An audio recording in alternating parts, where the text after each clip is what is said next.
Saludos mis cafeteros, hoy vamos a hablar sobre el problema que podría ser Bolivia para el Perú en muy corto plazo. Así que vamos al tema. En primer lugar, vamos a responder rápidamente a una pregunta que está rondando la cabeza de todos los peruanos, sobre todo después de lo ocurrido con los venezolanos. La pregunta es, ¿estamos viviendo un éxodo boliviano? La respuesta es no, por lo menos no en este momento. Ya, chao. Fin del video. Bueno, y sí, ¿no? Desde la frontera con el vecino país no se reporta el ingreso de bolivianos en grandes cantidades al territorio nacional. Más bien el flujo de bolivianos al Perú ha disminuido y esto es debido al tipo de cambio.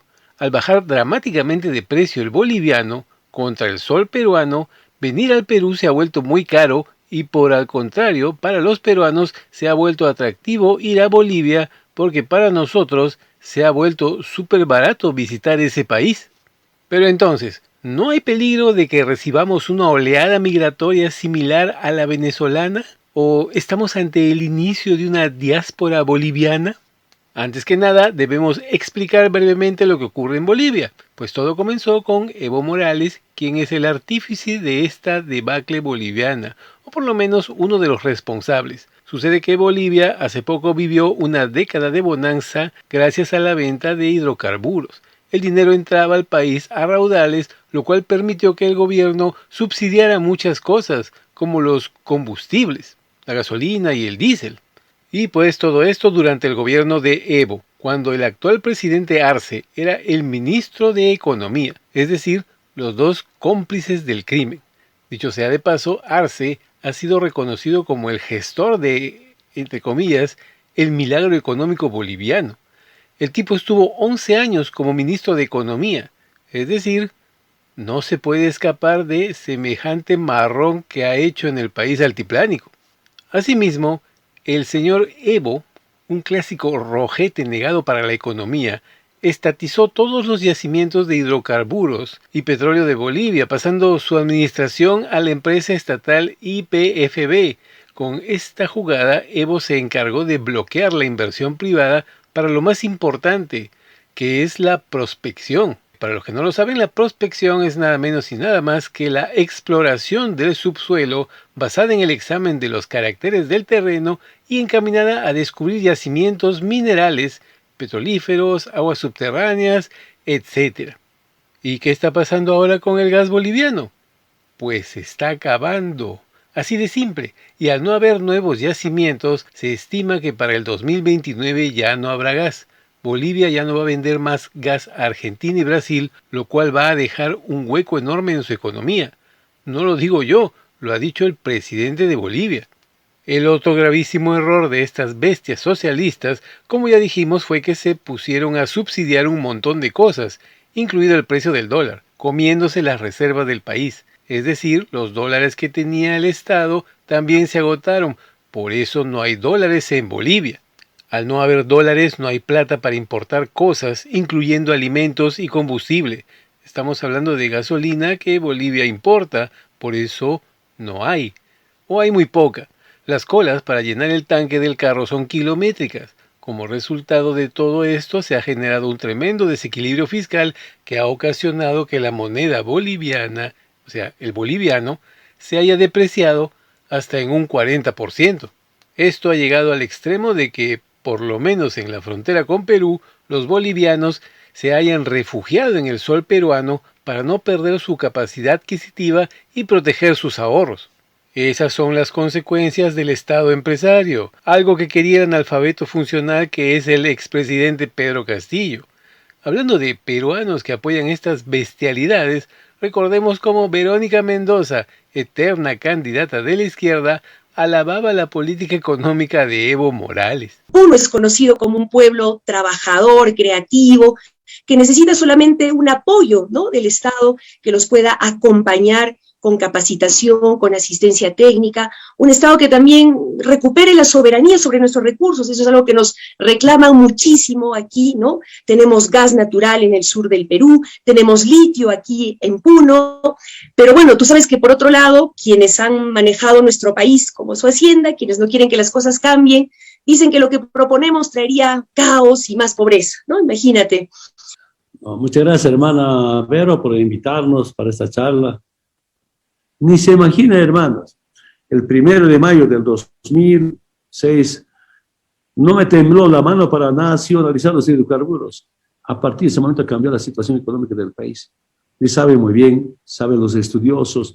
Yo he escuchado muchas informaciones de medios de comunicación del Perú, reconocimiento a nuestro modelo económico, crecimiento económico. De los 13 años cumplidos, 6 primero en crecimiento económico en Sudamérica. Y no me avergonzo un poquito comentar. Cuando llegué, Bolivia era el último país de Sudamérica, el penúltimo país de toda América. Duele ver eso, pero en corto tiempo cambiamos porque una revolución democrática. ¿En qué consiste una revolución democrática? Una revolución con voto, no con bala. Una revolución con conciencia, no con armas. Otras uniones, pero en base a un plan de liberación, pero un plan económico de nacionalización. Ese me ayudó bastante.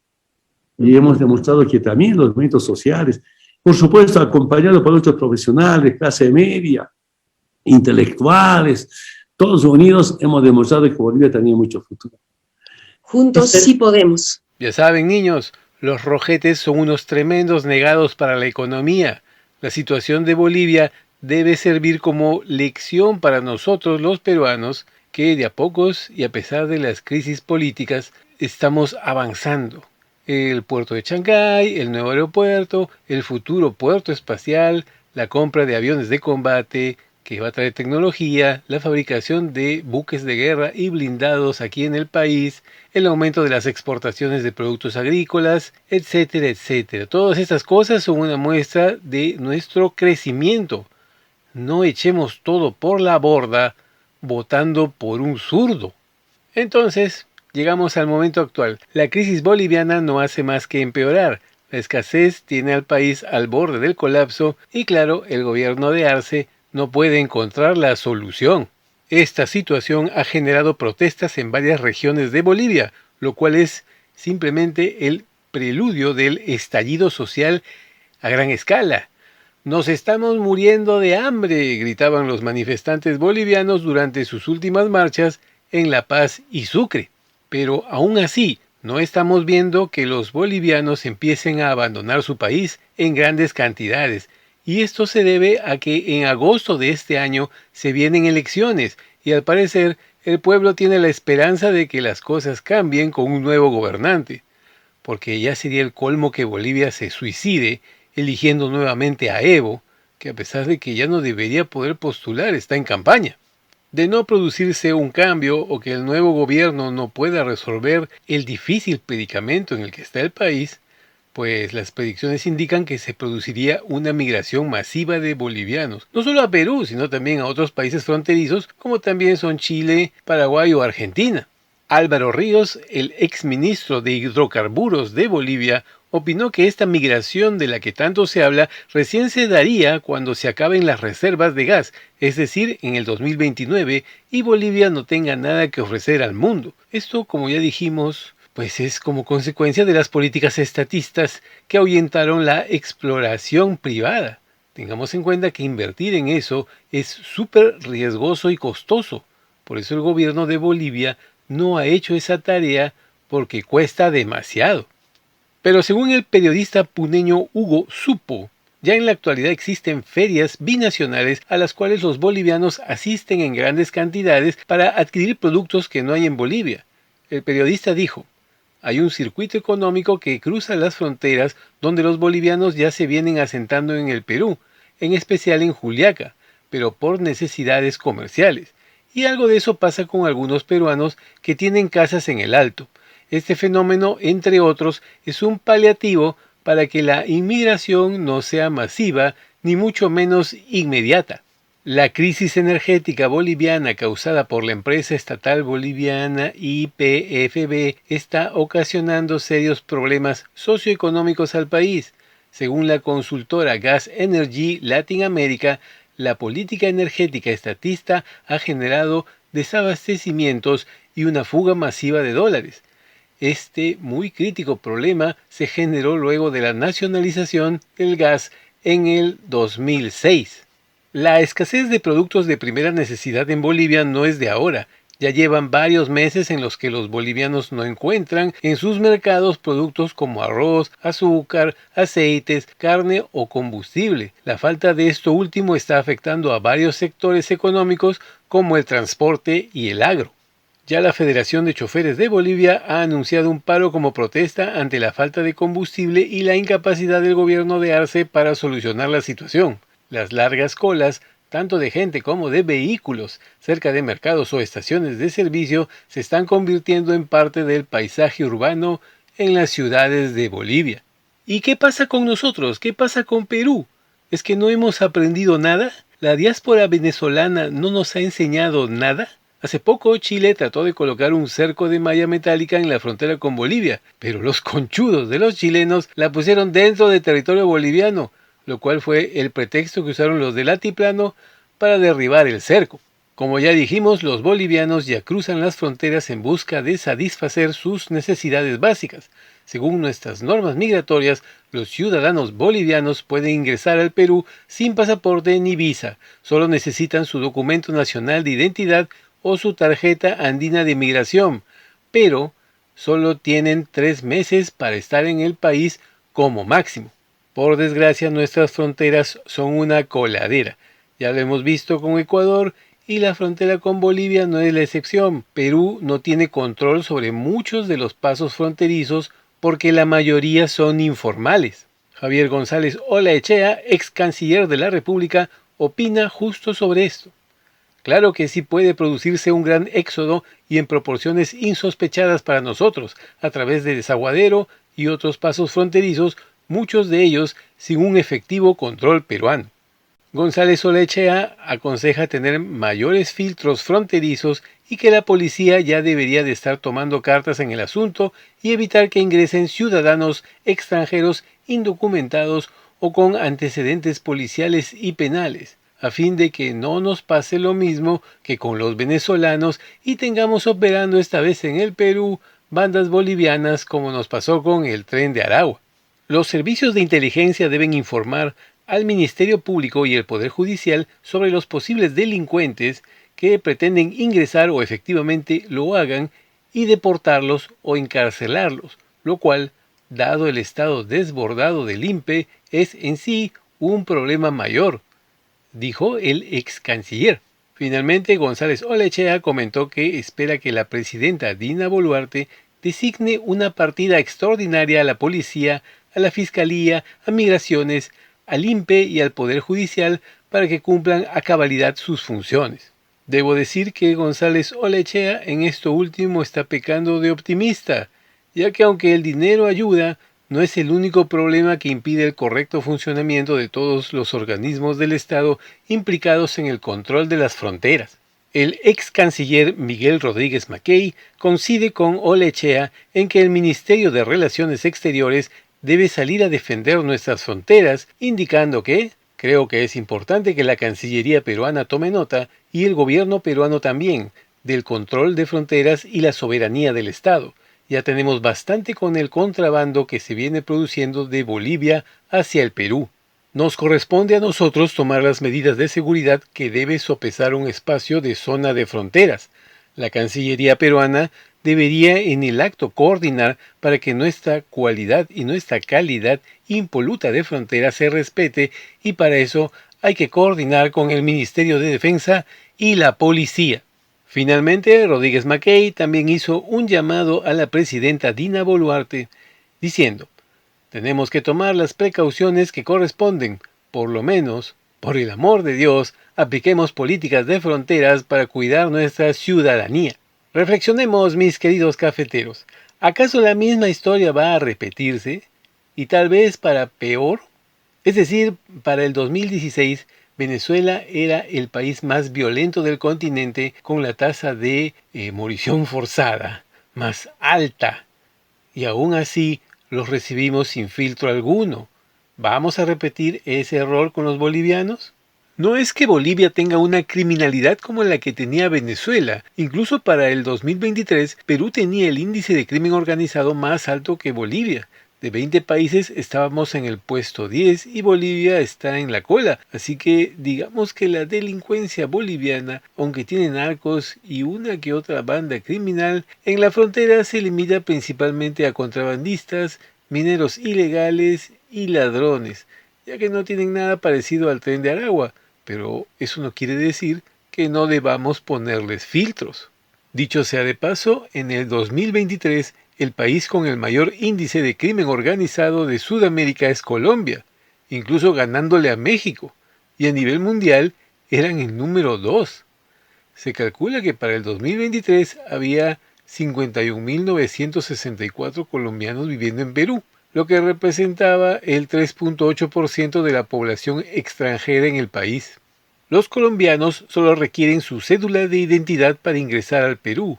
No nos confiemos, mis cafeteros, tarde o temprano, Petro, como buen zurdo, la va a cagar. Y con todo respeto, amigos colombianos, no es nada personal, pero me parece que deberíamos restringir el ingreso de ciudadanos de países con más crimen organizado que el nuestro. Pero bueno, el problema en ciernes es la posible migración en masa desde Bolivia al Perú. Por más que no sea una sociedad con tanto crimen organizado como la venezolana o la colombiana, yo creo que ya es tiempo de ser más drásticos en la frontera. Y por qué no, empezar a pedir más requisitos, ¿no? Por ejemplo, los comerciantes que habitualmente cruzan la frontera en busca de productos podrían ser empadronados y se les darían pases especiales. Se debería de reducir de 3 a 1 mes como máximo la estadía en el país para los bolivianos que pasen la frontera para hacer turismo, y solo se les debe permitir ingresar hasta cierta parte del territorio peruano. Por ejemplo, si quieren llegar a Lima, ya tendrían que solicitar una visa. Tenemos que fortalecer nuestros controles fronterizos y sí, se tienen que construir muros o mínimos cercos. Incluso, aunque esté prohibido, deberíamos minar partes de la frontera. Recordemos que hoy en día, mediante la minería ilegal, los bolivianos están robando oro peruano en Madre de Dios, y ese oro cruza la frontera como si nada. Hasta ahora no escuchamos que el gobierno de Dina Boluarte haga algo para prevenir una posible avalancha de migrantes. Se calcula que serían 1 millón, que no es poca cosa. No se sabe exactamente cuántos venezolanos hay en Perú, ya que el cálculo de su número varía entre el 1.2 al 1.6 millones de personas. Por eso, hablar de 1 millón de migrantes permanentes es un número que se tiene que tomar muy pero muy en serio. Otro riesgo es la penetración que Evo Morales y sus ponchos rojos han hecho en el Perú. Recordemos las voces que surgieron durante los disturbios que generó el intento de golpe de Estado de Pedro Castillo. Estos sujetos empezaron a pedir que el sur del país se independice. ¿Para qué? Pues simple, el plan era ser un satélite de Bolivia o hasta incluso anexarse a Bolivia para que así Evo logre su salida al mar. ¿Y saben qué? ¡Pichula! Evo, el sur siempre va a ser peruano. Bueno, hoy en día con Bolivia convertida en una lágrima, esos planes quedan desbaratados. Por el momento, al menos, ya que nadie en su sano juicio buscaría anexarse o aliarse económicamente a un país fracasado como es la Bolivia de la actualidad. Pero eso no quiere decir que bolivianos partidarios de Evo infiltrados en el Perú se pongan a trabajar para generar la insurgencia en el país. Por eso es menester que Seguridad del Estado tenga identificados a todos estos ponchos rojos y que no se les permite entrar al Perú. Y pues no es tan difícil, todos usan poncho rojo.